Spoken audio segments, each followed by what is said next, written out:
Hello all benders and non-benders, and welcome back to Avatar Generations, and today we are going to be talking about the Warden, the master of the prison that held the earthbenders in the middle of the ocean, and the unfortunate non-swimmer who got a little dunk in the ocean. So, he is a defensive firebending character.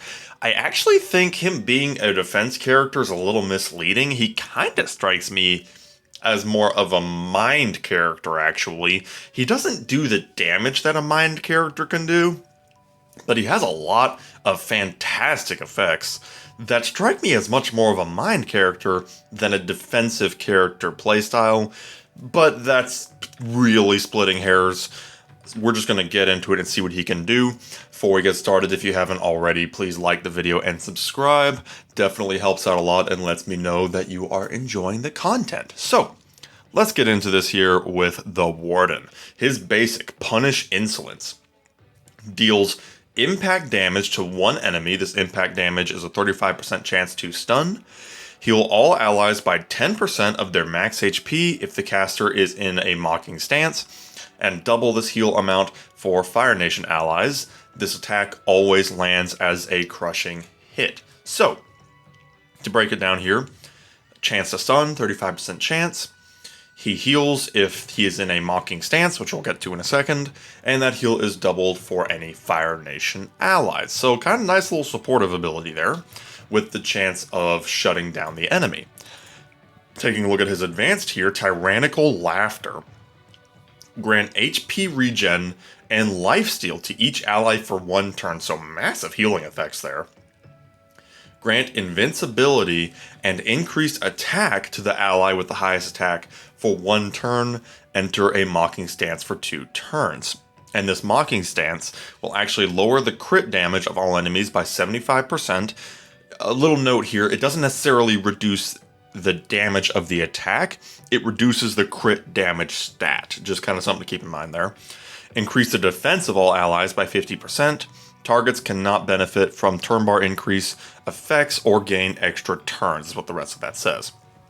So, there's a lot going on here. First of all, every single ally gets the HP regen and the lifesteal. So, not only will they get healed at the beginning of their turn, but they can also get healing just from doing damage. So, very cool thing there.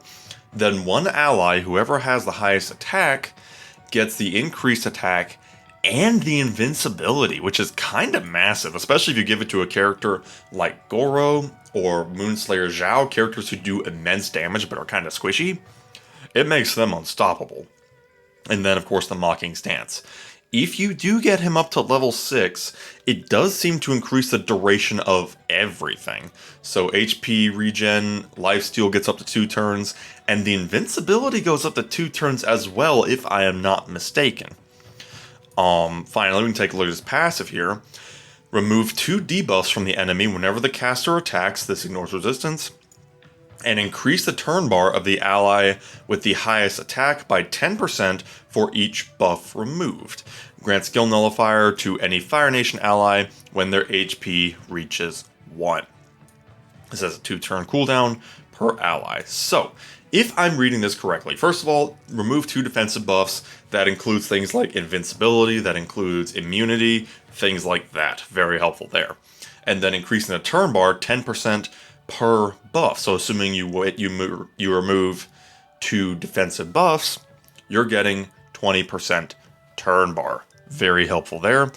And then, if I am not mistaken here, this is basically a death save. I haven't really tested it extensively, but considering that it says he grants skill nullifier to any Fire Nation ally who reaches 1, it might not be a death save. Now that I'm kind of thinking through it in my head, it might not necessarily be a death save, but it would play very well with characters like Goro if he's being saved by Joro. It would play very well with Masaru.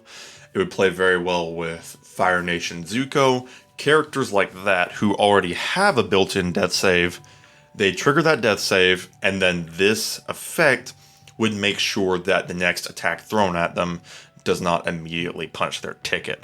So I believe that's what the language is meant to be there.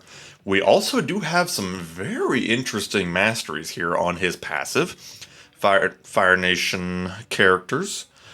For Mastery Level 2, increase the attack of Fire Nation allies by 25% for 2 turns whenever the caster enters a mocking stance. So basically, in addition to everything else you're granting your allies, if they're Fire Nation allies, they get more attack, straight up. Pairs very well with Goro and Moonslayer Zhao. I'm just going to go ahead and throw that out there right now. Mastery Level 3, and this is where he really turns up.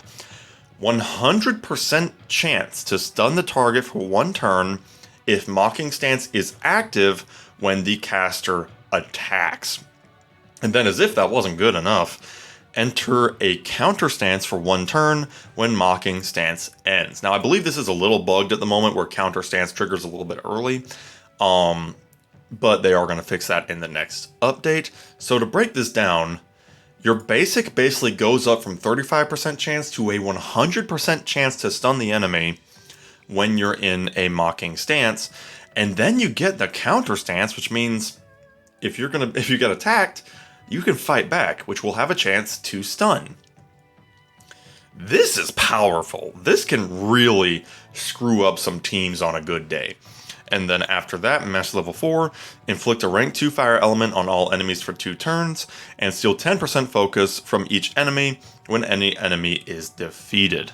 This will ignore resistance. So if one of your enemies falls, maybe Moonslayer Zhao puts a guy down, he will inflict that fire element and steal focus from the team. I don't think this one's quite as crazy. I mean, fire element's always good, the increased damage is always nice, but the Mastery Level 3 here is really the bread and butter here. This is like where he peaks. Just to put it in perspective here, that 100% chance to stun is nice. Like I said, even though I can see why they made him a defense character, with everything he can do here with the unique support abilities, he feels like a mind character to me, just with all of the mechanics he can actually use.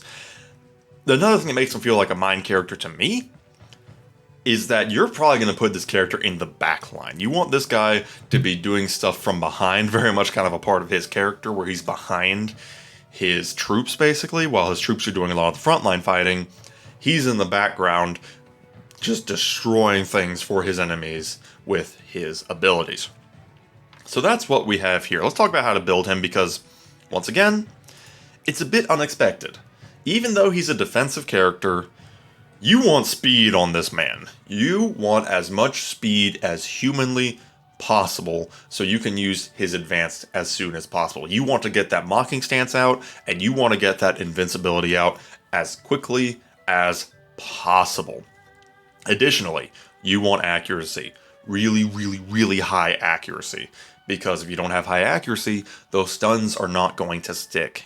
You get that high accuracy, unless the enemy is a really tanky character who is built with resistance, you will get those stuns, those 100% stuns in the mocking stance. Very important for him there. Additionally, you could mix in, I mean, of course, with like the individual parts, you want to go for like defense and HP, but as far as the set and the feather go, you want speed. Lots and lots and lots of speed. Additionally, his best option by far for supports on the team is the Messenger Hawk.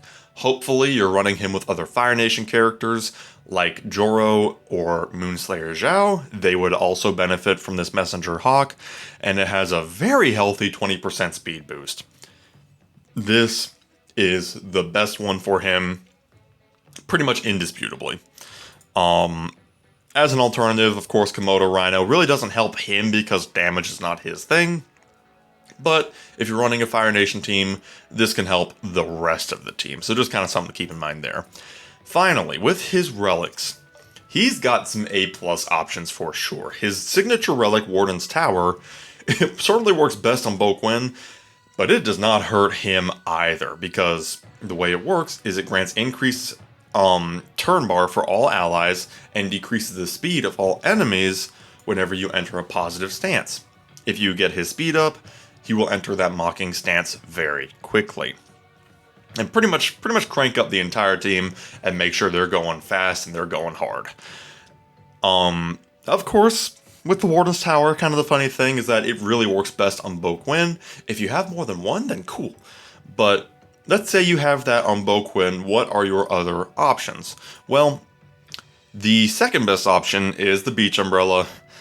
You're going to be hearing that one a lot with Fire Nation allies. I really don't foresee the Beach Umbrella ever not being useful. I think it is going to get a little bit of a nerf, but it's more so a nerf to the attack, I think. If I'm remembering correctly.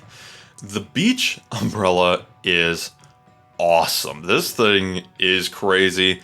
I don't see a world where any Fire Nation character does not want the Beach Umbrella because just what it can do is insane.